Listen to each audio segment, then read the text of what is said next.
અરવલ્લીના મેઘરજમાં જૂથ અથડામણની ઘટના, બુટલેગર અને સ્થાનિકો વચ્ચે મારામારી થઈ છે. બુટલેગર અને સ્થાનિક વચ્ચે પથ્થરમારો થયો છે. ઘટનાના પગલે એસપી સહિતનો કાફલો પણ દોડી આવ્યો છે.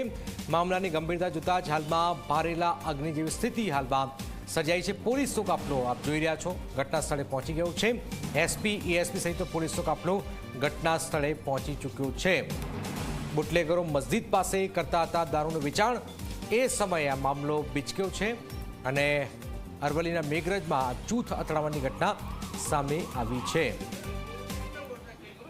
મહર્ષ અમારી સાથે જોડાયા છે. મહર્ષ, શું છે આખો મામલો? શા માટે જૂથ અથડામણ થઈ છે?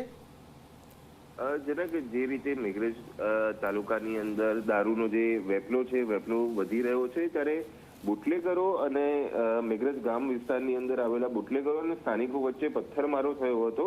વાત મૂળ અત્યારે એવી સામે આવી રહી છે કે બુટલેગરો જે હતા એ બજારની અંદર ખુલ્લેઆમ દારૂનું વેચાણ કરી રહ્યા હતા, જ્યારે સ્થાનિકો આ બાબલે પરેશાન થઈ ગયા હતા બહુ લાંબા સમયથી. અને જ્યારે ચકમક બુટલેગરો અને સ્થાનિકો વચ્ચે જરી ત્યારે બુટલેગરોએ પોતાનો ઢાંક પીછોડો કરવા માટે અને પોતાની દાદાગીરી બતાવવા માટે ત્યાં આગળ પથ્થરમારો કર્યો. પથ્થરમારાના કારણે ત્યાં આગળ ભારેલા અગ્નિ જેવી સ્થિતિ સર્જાઈ હતી, પરંતુ એસપી એએસપી સહિતના પોલીસનો કાફલો ત્યાં આગળ પહોંચ્યો હતો. લોકોના ટોળાને હાલ છૂટા પાડી દેવામાં આવ્યા છે અને અત્યારે હાલ સ્થિતિ કાબૂમાં કરવાની તજવીજ ચાલી રહી છે. બિલકુલ બિલકુલ આભાર મહર્ષ. તો સ્થિતિ કાબૂમાં કરવાનો પ્રયત્ન હાલમાં કરવામાં આવ્યો છે. અરવલ્લીના મેઘરજમાં જૂથ અથડામણની ઘટના સામે આવી છે.